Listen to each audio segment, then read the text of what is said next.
Hello, guys. Welcome to my first official episode of Magnifying Motherhood. I will be your host, Nicole Ride. I am so happy you're here, and I hope that you can hear something that helps you in your own life or that inspires you. Today, I was thinking about who I could have as my first official guest on my episode, and I thought who better than to have on a podcast about motherhood than my own mom.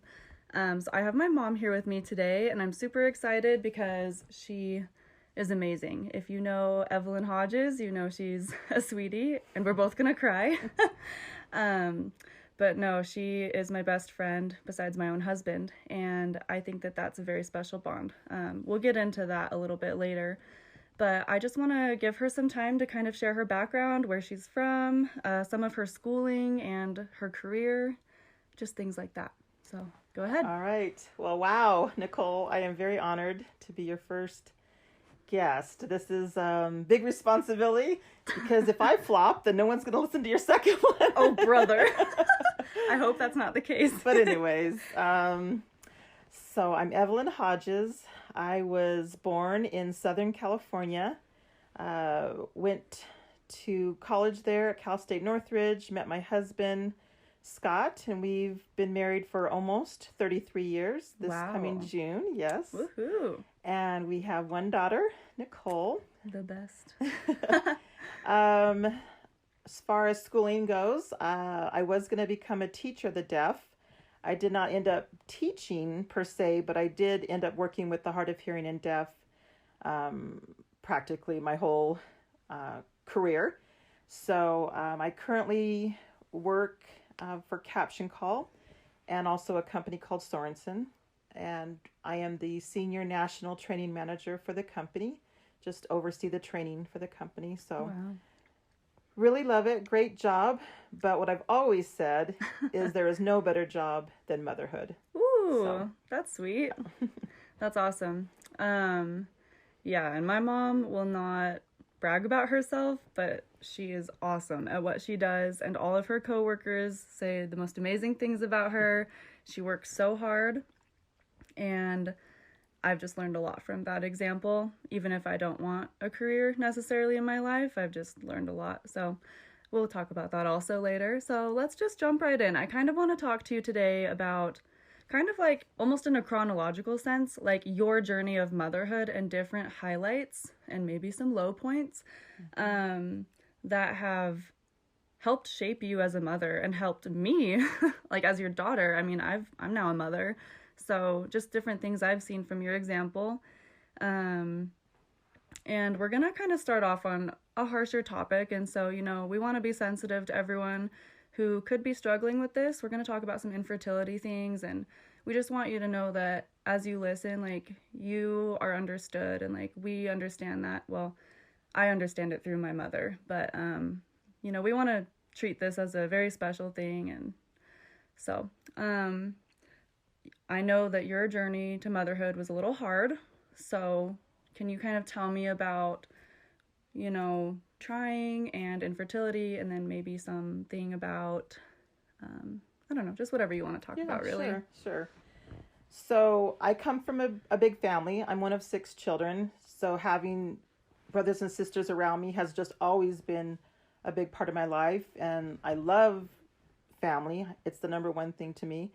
So when Dad and I got married, I remember writing in my journal, we want 4 kids, 2 girls, 2 boys, this order. Oh, you had it all planned out. These are their names. Oh, yeah. After 2 years after marriage, I wanted to have my first child. Mm-hmm. I mean, that's kind of how naive I guess I was. I just thought you just have children. My mom didn't really have trouble having children. She had 6 kids, and then she did have a miscarriage on the 7th. Oh, I didn't know that. Yeah. Okay. So I just thought it was, easy. So our first 2 years of marriage, we actually did prevent because we wanted to newlywed life. Yeah, get and settled. so we started trying after 2 years, and nothing was happening as far as pregnancy goes. I can't tell you how many pregnancy tests I had to take and see that negative. And that is hard, and it doesn't get easier each time you see a negative. It actually gets harder. Oh, I bet. So I knew I was kind of struggling with irregular periods.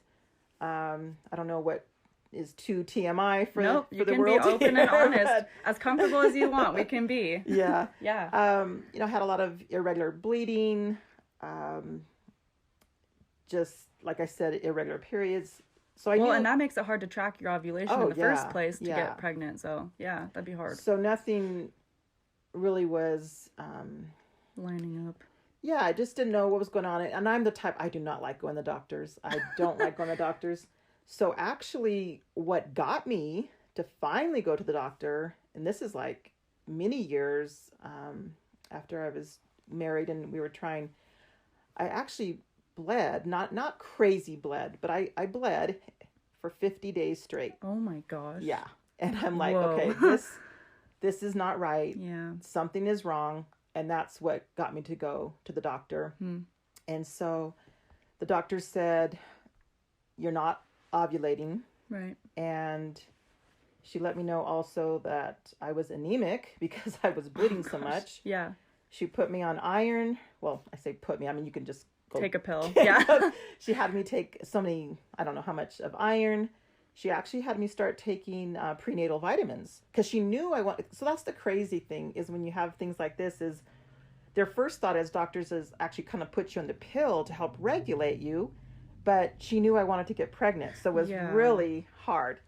So that's why she advised iron and prenatal vitamins. Now, is this when you were diagnosed with PCOS or was that later? No, actually that was earlier. I was diagnosed with PCOS, but that was probably in the earlier days, yeah. For anyone who doesn't know, polycystic ovarian syndrome is what that means. You can kind of Google more about it because we're not experts, but it does make getting pregnant a lot harder, and it makes periods sometimes very painful. And like my mom has very irregular and very like a big amount. Or long stretch. Of blood. So okay. Yeah, I guess that was before that. I can't read. It's all kind of big. That's okay. Kind of a big blur, but yeah, you're old, so yeah, okay. thanks. Yeah. So okay, where were we? So I'm at the doctor's, and so she's telling me, take prenatal, blah blah blah. So fine, I did. That's all she prescribed at that time, and so I kind of went on with life. So that was in maybe October of November of 1996. And I just went on with life. Oh yeah, because I remember having a period in December. And then January of 97, nothing. And I mean, I say I was irregular with periods, but I kind of did have one, but they just, as like the amount and how long they lasted was kind of irregular. But something was kind of different in middle of January that I'm like, could I possibly be pregnant? Because it was taking a long time for my period to come. And I was sore, certain places. Boobies. So I'm like, this is different. Yeah. So I did take a pregnancy test. And I was pregnant. There I was. Now, understand, in 7.5 years of marriage, this was my first positive pregnancy. That's insane. So all the other ones always said negative, and it was true. I never was pregnant. So Nicole, you really were my first positive pregnancy. Aww. And so I remember telling Dad, I was gonna go take the pregnancy test in the bathroom, and like it showed the lines right away. Yeah. And so I just like opened the door. I said, oh my gosh, I think I'm pregnant. Aww. And so I didn't, at that point, I had never had a miscarriage. So I wasn't nervous. For some reason, I wasn't nervous about losing you because I think I was finally, it showed pregnant. So you're like, okay, I'm here. Yeah, it's going to be okay. It's going to be okay. For some reason, I thought that was the part you had to get past, was that everything is fine. So anyways, I had a good, healthy pregnancy. Just the delivery part was harder. You were 10 pounds and you were 22 inches long. So you were a big baby. Yeah. And you kind of got stuck in me. So I ended up having a C-section, but you were healthy. Everything was great. So first awesome. Baby. Yeah. Woohoo. Yeah. You just took a long time to get here. And that's a lot of heartbreak. I mean, Yeah. I can't even imagine because I I don't know. I feel bad saying this, but I'm just going to be open and honest with you guys. I only had 2 negative pregnancy tests before my positive when we were trying. And so I was even sad just with those 2 negatives. Like, I cannot imagine, like, time after time. And maybe I'll experience that in the future. I probably will. But, yeah. like, ugh, yeah. Well, yeah, you come to find out that infertility or losing a baby through a miscarriage is way more common than we know. I mean, I don't know if you want me to get into now about my miscarriages. Yeah, go ahead. Yeah, okay. Let's move on. So, Nicole's here. She's the love of our life. And great. Everything is great. So probably about 2 years after she was born, I think around 2 years, I got pregnant again. And of course, because I had a positive pregnancy, I thought everything would be perfect. But I think somewhere between 9 and 11 weeks, I had a miscarriage. And that is devastating. Yeah, like wrecks you. That is the worst. Yeah. And what comes to your mind during that time is all of a sudden you see everybody else is pregnant. Oh, yeah, I bet. You see babies all around you. But, I mean, it's like I wasn't mad that other people got pregnant or had babies. I mean, I was truly happy for them. But you just want to know, well, why did I have to lose my baby? Yeah, or like, when will it be my turn? Like, if you haven't had a baby and you've only had miscarriages, I bet you're like, well, when is it going to be my turn? Yeah. Like, I don't know. Yeah. And I remember, so how many miscarriages total did you have again? So I ended up having 3.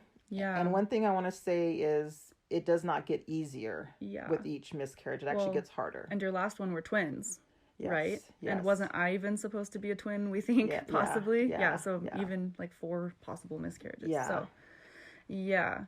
I remember, vaguely remember, like, you would be in your room, and I remember our thing, I used to climb in your bed, like Saturday mornings or something, and we would just talk or just cuddle, whatever. That was our thing, yep. And I remember when you were having your miscarriages, I would try to either go in, and Dad would either say, oh, Mommy doesn't feel very good, or she's kind of sad, like, be quiet. And I remember, like, when I crawled in bed, I think it was your last miscarriage, probably with the twins, because that's the most memory I have, so probably when I was older. You were just laying in bed and crying, and I couldn't really understand why. Like, I remember you guys told me you guys were pregnant, and you guys were like, yeah, we ended up losing the babies, like, we're not going to have them anymore. But I just remember crawling in bed with you, and you were just, like, crying. And I didn't know why. And it made me really sad because I feel like, I don't know, I just feel like I didn't see you cry a ton. Yeah. And I couldn't comprehend at all what a miscarriage was. Because I would have only been, like, what, 4, 6? Well, I don't even know. Yeah, the last one. I was really 6, young. Yeah, I was, like, 6. So, Another thing that was hard is, for me, coming from a big family, I couldn't fathom you not having a brother or a sister. That actually was really hard on me. I'm like, how is she going to make it through life? I don't know how I did. Without a brother or sister. Well, and to be honest with you, I've always wanted siblings. And so, like, that is something I wish I could have had, but obviously that's okay. And, you know, I know you guys, we'll just briefly mention this, but I know you guys considered adoption or fostering, and it just didn't work out, and that's totally fine. But I have decided, if after my Andrew, if I can't, we totally want to, you know, foster or adopt, because I do want to make sure that Andrew has siblings. And I'm really happy that I married into a family where I do get to have siblings now. I have a brother and a sister, and it's really fun. So, but yeah, I can't even fathom just, I don't know, it's hard, because, like, as a woman, also, you probably feel, I don't know if I'm putting words into your mouth, but you also probably feel like, well, my body is supposed to be made to do this. Like, why isn't it doing it? Like, that would be really frustrating. It's so hard to see why some women can easily have one child at the other, no problem. Even if they are, like, on birth control, too, sometimes. Yeah. And then why others struggle when they want it so badly. And that's the hard part. Yeah. Well, do you have anything else to add about that? Because I kind of want to move on to some other topics, but I think it's good that we addressed. Yeah, I guess my final thought on that is, just for anyone struggling with it, just, I prayed a lot to ask Heavenly Father, what's the plan for me? And maybe we don't 100% understand it right now, but just keep going. And you can always be that aunt, that great neighbor. You can always help someone else too, even though we don't quite understand why we can't be the one that physically births that child, but you always can have a great influence on other people. Oh yeah, I totally believe that there are mothers in my life who have acted as a second mother, and they're not my own mom. Like, so many influences in young women's, or like teachers that I've had, or just even neighbors, even relatives that I've had that weren't able to have children. I totally feel like they took on that motherly role. So you are totally valid in your feelings if you're going through this right now.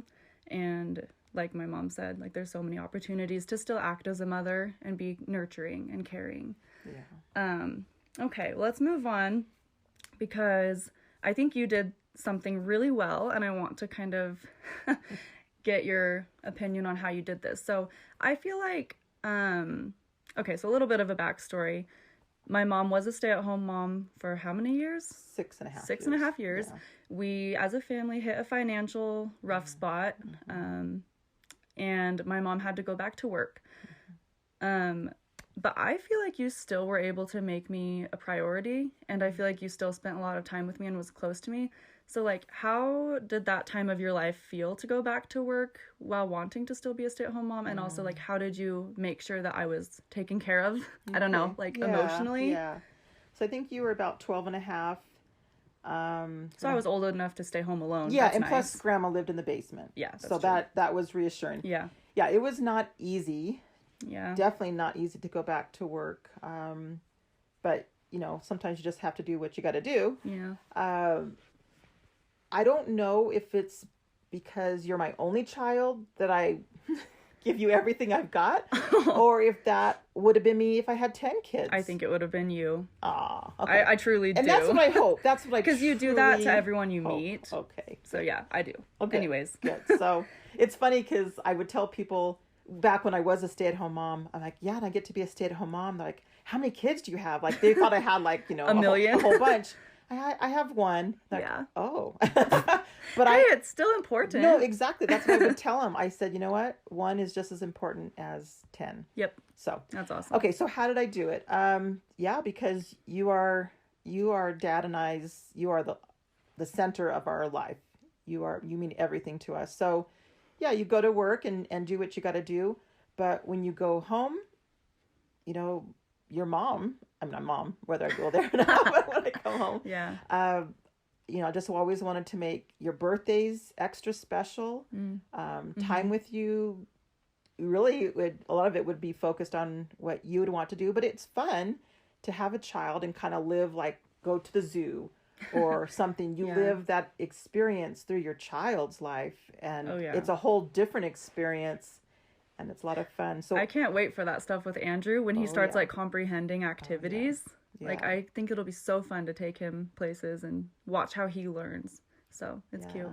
So I mean, I found it easy to still work and that's good, and be your mom and be everything to you. Hopefully, I'm not sure. I don't think I have a magic recipe. No, saying it's just 100% my desire to want to be there for you and make you feel like you're the most important person in the world.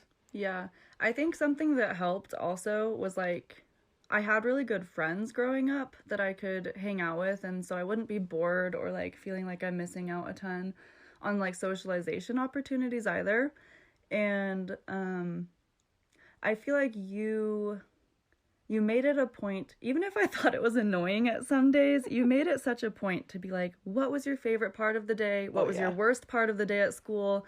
And I don't know, something. You just ask me, like, annoying questions. No, okay. I think in the beginning, I probably asked you 20 questions, and I found that was annoying. Yeah. And then I realized, okay, let's just go down to what was your best part of the day and what was your not. So there's a tip for you. No, that's a really good tip, honestly. If you feel like your kids are not opening up to you, maybe you're bombarding them a little bit. Like, honestly, I'm sure I did that. Maybe kind of step back a little bit and just ask them one or two questions and then see how it goes from there, because I think sometimes as a kid, you assume your parents know everything about you. Yeah. And so if they keep asking you and asking you and asking you all these questions, it kind of seems a little interviewy, maybe. And it might be. That's fine. I'm good at interviewing.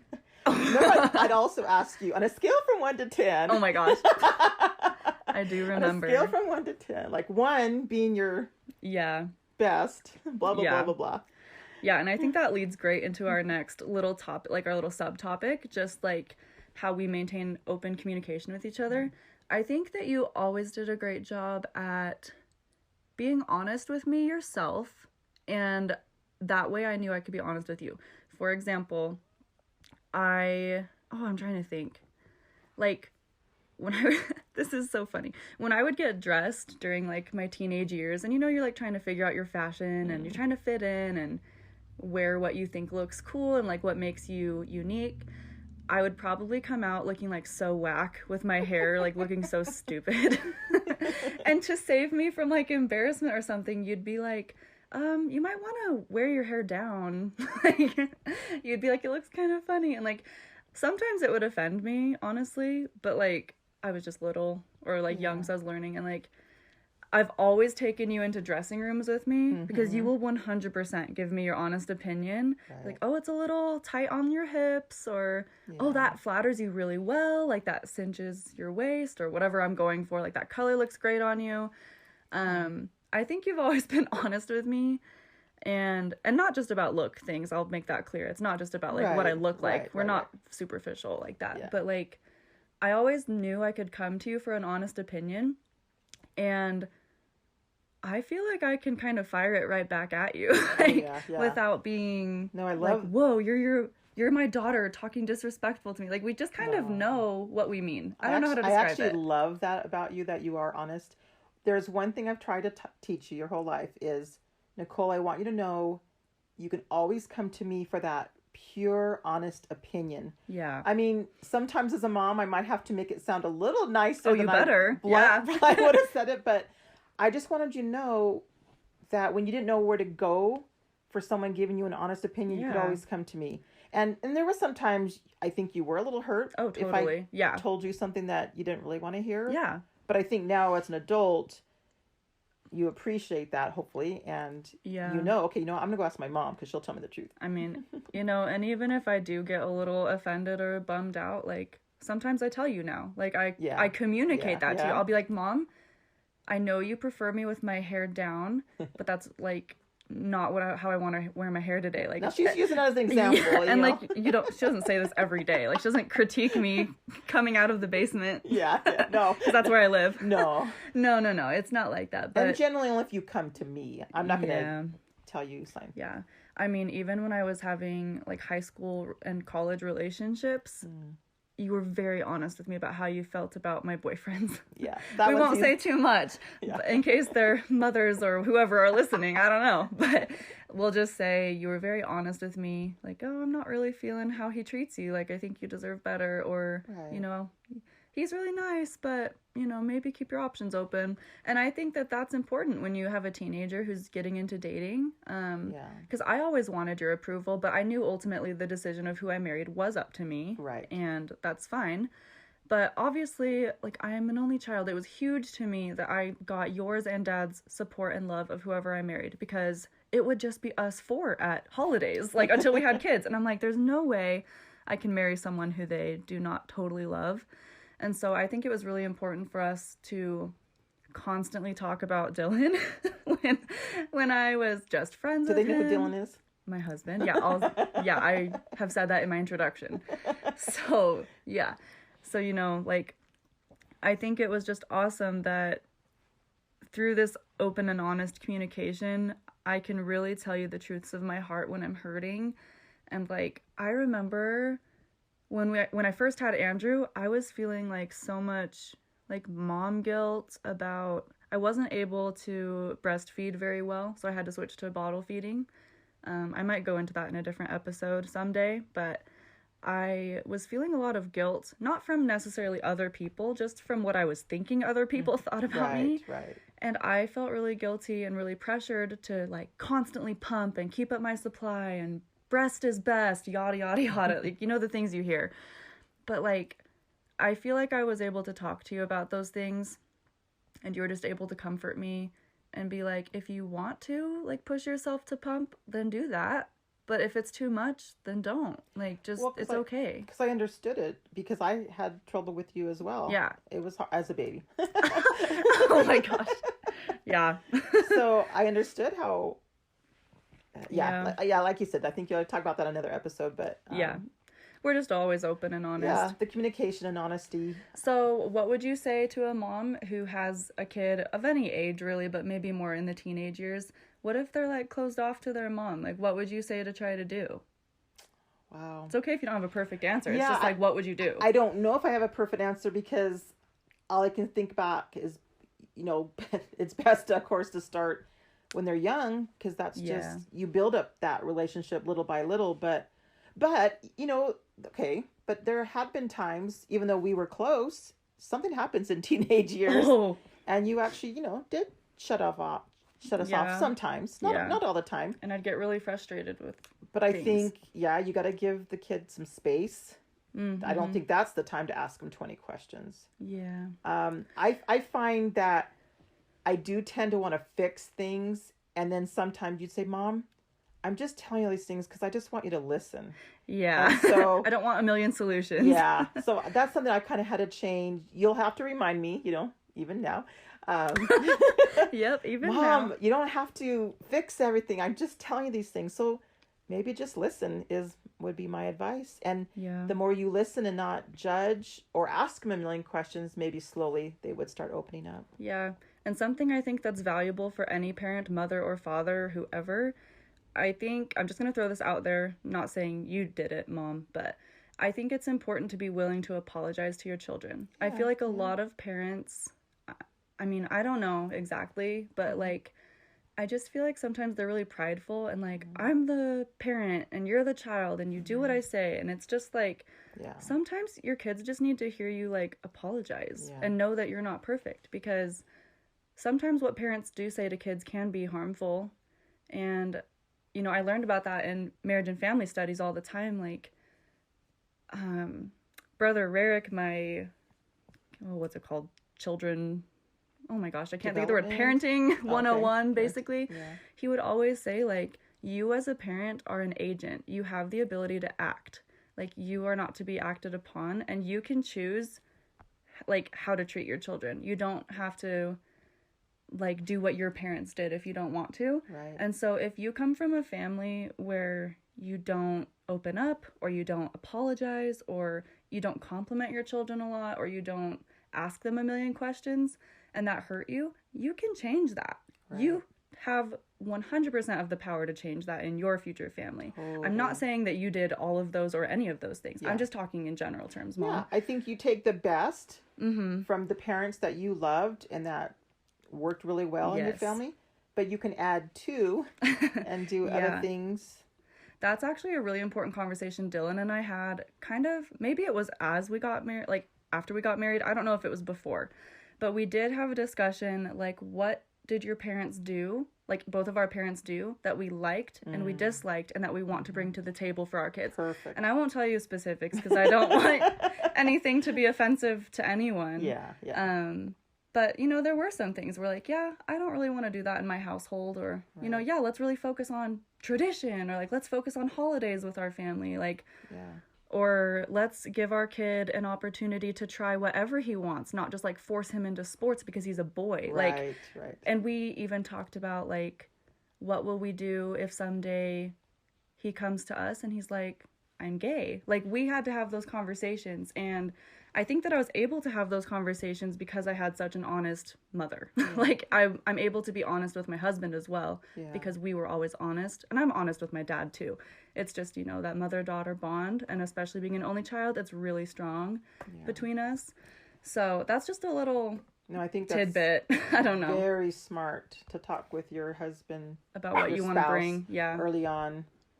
Yeah. Oh, yeah. That's one thing I found once I got married is, oh, wow, we were not raised the same way. Very, very different. You don't realize that until you become married. And it's like funny. Even if you're raised in the same religion, the same politics, the same ways of treating people, you have so many differences with your spouse. Yeah.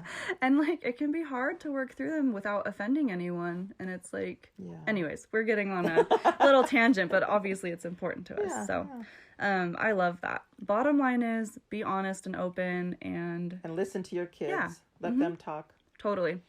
So kind of one of the last things I want to talk about with you is, so as I transitioned into college and then I also served a mission in Samoa, I kind of want to talk to you because I'm your only child. Like, how did it feel to learn, A, how to let go of me physically from your house, like to kind of be empty nesters already because I'm your only one, and B, just like letting me make my own decisions without cringing. I don't know. Like, you probably cringed, but without getting on me about it. And maybe we can talk about my school, like college stuff. I don't know.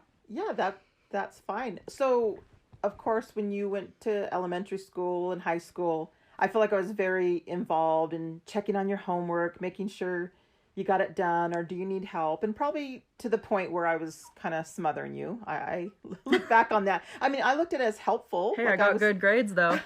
So I looked at it as I was trying to be helpful, but kind of looking back on it now, I was like, whoa, step off, which you probably used that phrase to me a few times. Step off. Yeah.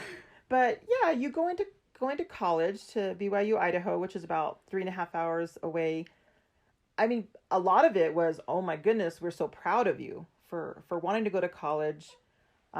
It was exciting time that you would be on your own. I knew how important that was because I also went away for college, and I knew how important that was for being my own self. And was I making decisions because of me, or, back when I was at home, I feel like sometimes we do things because our parents expect that. Right. But you truly see who you are once you're away out of your home. So I was excited for you for that. I do have to admit, in the beginning of your college, I was probably very clingy on to you. Well, and I missed you. I was clingy to you too. I'd text you and be like, so I just had chicken nuggets for lunch. I have a class at 2 p.m. and like text you. Yeah. I just got to class early. There's no one here. Like, I would update you. I know. Everything. See, we're still close even then. But you're talking about how did I let go? Well, it was a slow process because in the very beginning, I think actually you gave access to your online, you can check grades and things like that. And in the beginning I did, and I found myself like worried, oh, is she getting this assignment done? And how did she do? And I think I did make a conscious decision, stop logging in and let her be herself. So that would happen sometime in your first year. I don't know at what point. I think that's really good you did that, because hearing that, it does sound a little crazy. Yeah. But I think you just were trying to have my best interest. And also, just going to throw this out, you were paying for my college. Yeah. So you're like, you better be doing good if we're paying for it. I mean, it really was just for your best. I mean, I just always hope the best for you. Yeah. So I did make a decision. You know what? She's in college. She's got to do this herself.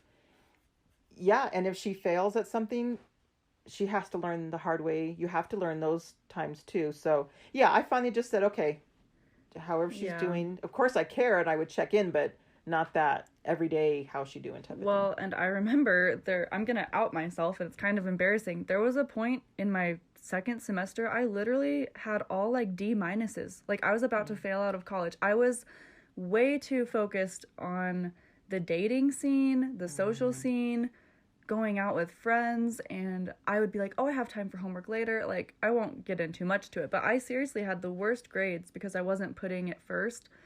And I remember I came home like one break or something, and you guys found out. And well, you told us. Yeah, I told you. Yeah. I wasn't being creepy stalker at that point. Yeah, good job. I told you because I'm honest and open, and I felt really sad and discouraged. And I think it was at that point that you guys were upset, like, oh my gosh, like, how did it get to this point? But you were like, I hurt for you, actually. Yeah. I hurt for you. I was not mad at you. I guess I shouldn't put words in your mouth. Yeah. I was, it was hard. Yeah. Because I knew how hard it was for you. Yeah. At that point, you thought like college was over and you have to Well, and at that time, I thought I was going to be a physical therapy assistant. So I was taking all these crazy hard classes about like biology and kinesiology, whatever you say, like the movement one. And it just was not my vibe. And so I just remember that was the turning point where I felt very strongly, you need to change your major. And something inside me told me that I need to switch to marriage and family. A big part of my religious beliefs told me that I needed to do that. My own conscience and kind of like a spiritual feeling really helped me. And you guys were so supportive of it. And that really helped me, because if you guys would have like shut me out and been like, you're failing out of college, you're a failure, we're going to cut you off with our money supply, that would have devastated me. Like, I don't know how I would have like recovered from that. So the fact that you guys were still supportive, even when life was hard, helped me come out on top, because I was like, okay, now I know in the future, if I'm ever in deep trouble, like, you guys I can rely on you, and I can, ask you for help and for your support. And so anyways, I think that was a great way to, like, you let go of me, but also held me when I came back, when I needed you. And I think that's really vital to our relationship. Luckily I graduated college. I had really good grades. We'll just throw that out there. Not really good, but I did good. Spoiler alert. Spoiler alert, I passed. Yeah, she graduated. Yes, took me a little longer than it should have, but that's okay. That's all right. That's totally fine. I think that you never put pressure on me to have and this, I'm just throwing this out there because I never wanted to have a career, so it's totally fine if you're as a mom wanting to balance a career and motherhood, or just a career, whatever. But I never felt the pressure from you guys. You have to get a career. You have to get a good job, and to do motherhood. If anything, you were like, no, I want you to be a stay-at-home mom if you want to be, because you're,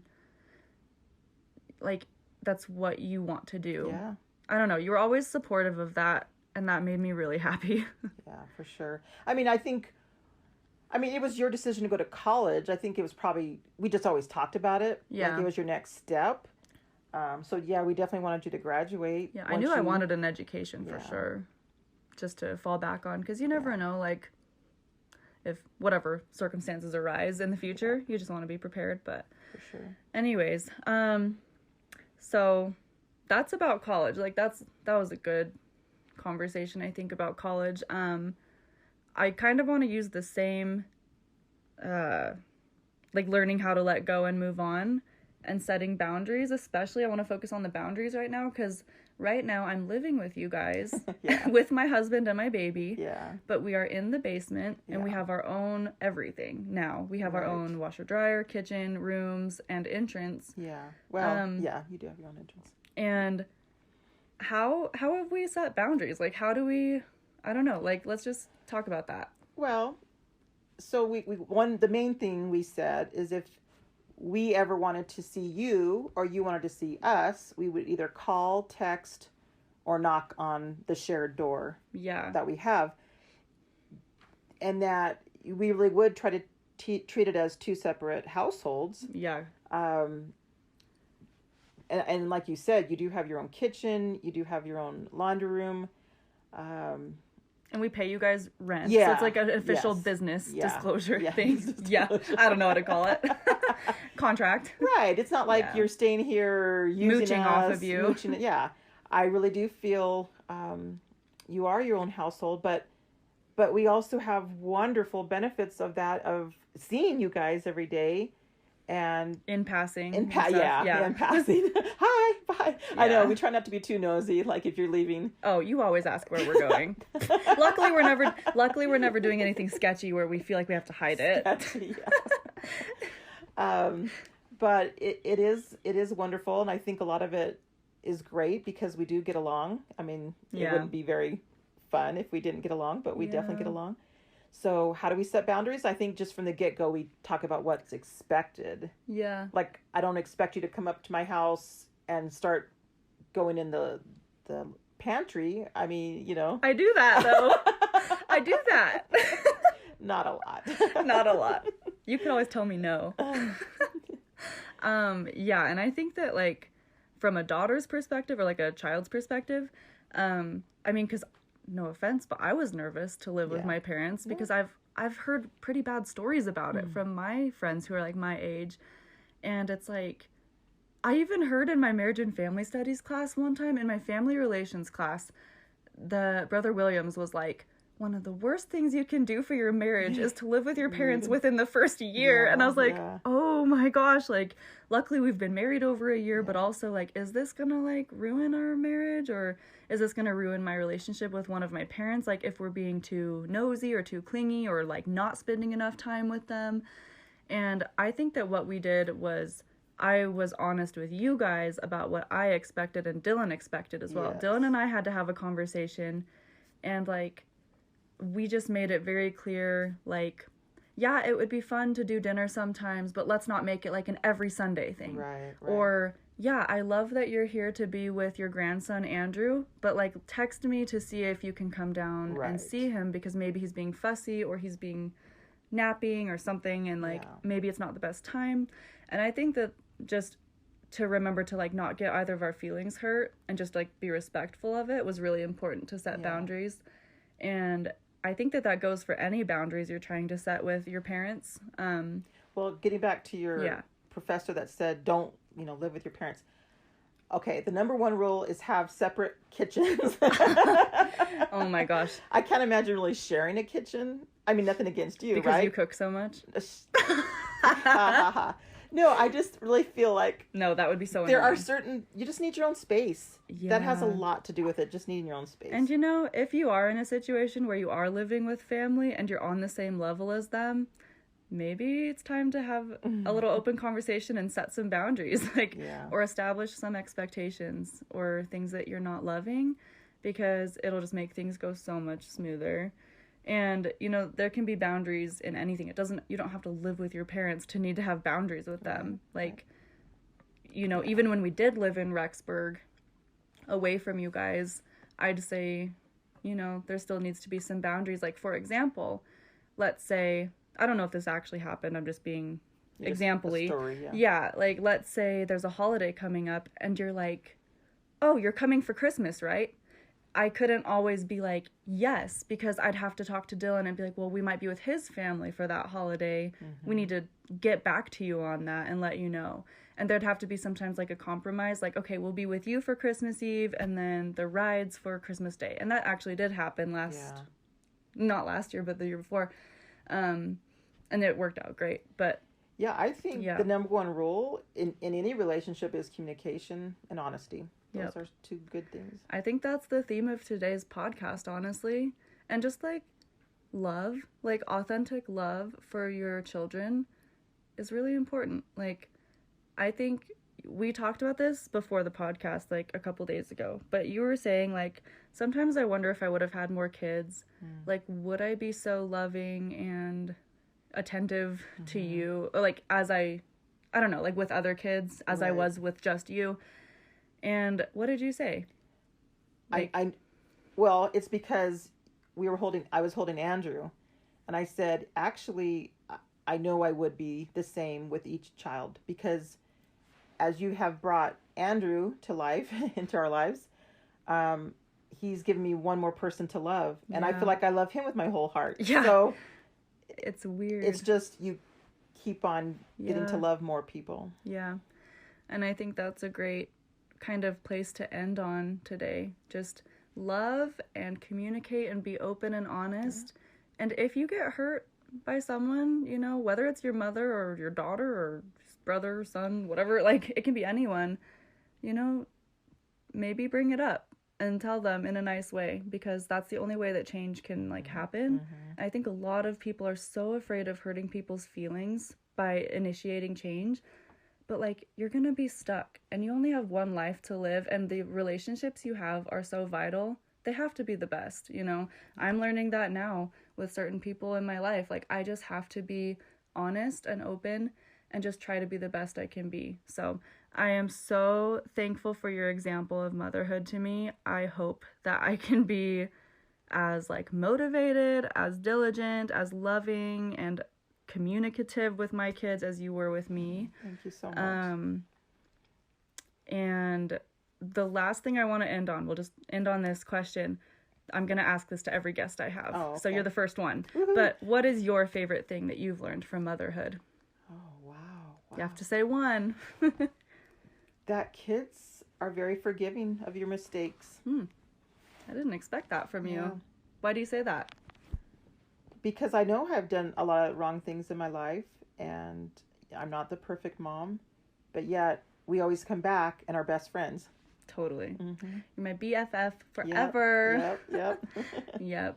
Okay. Well, I just want to thank you so much for being on here. I know that we were both kind of nervous because this is the first real episode, but I've really enjoyed this conversation, and I hope that you listeners have learned something or just maybe laughed at how silly we are, how dumb we are. I don't know. No, but thank you so much for listening, and I hope you tune in next time. As always, you can follow the Magnifying Motherhood with Nicole page on Instagram, and should be having a Facebook page soon. I'll announce that probably in my next podcast. But we have a really fun podcast coming up next time. I won't announce it quite yet, but just keep your eyes open for that on the social medias. You are loved and you are awesome, whatever stage of motherhood or life you're in right now. Just want to end on that. Thank you. Thank you.